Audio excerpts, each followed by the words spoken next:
أتينا إلى مؤازرة الأخ الإعلامي الشريف ناصر المظلومين الأخ حيدر الحمداني.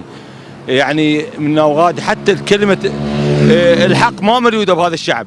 ليش يعني؟ وين رجال الدين؟ وين شيوخ العشائر؟ يعني هذا ابنكم، يعني هو هو شريد، هو قاعد ينصر المظلومين، يطلع حقوقهم من هاي الفاسدين، هاي الحيتان. يعني إلى متى نظل؟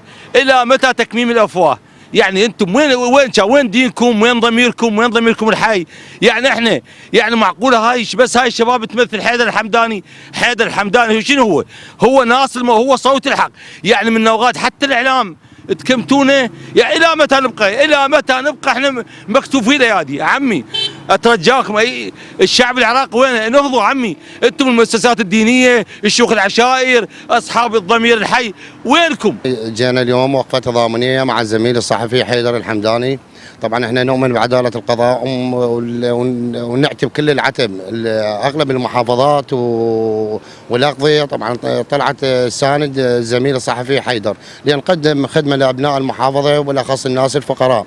طبعا واعلن تضامني مع الزميل حيدر الحمداني وتوقف عن نشر كل النشاطات الحالات الانسانيه تضامنا لحين اكمال دعوه اخونا حيدر الحمداني. اجينا اليوم وقفه تضامنيه مع البطل حيدر الحمداني، والمفروض كل اهالي السماوه تطلع، مو بس هاي الاربع نفرات، لان الرجال ما واقف الواحد، واقف للكل، واقف للجميع.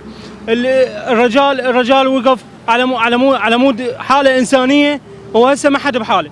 يعني ما يصير هيك، يعني الدور ما حد يعبر عن رايه، يعني تعبير الراي بعد ممنوع.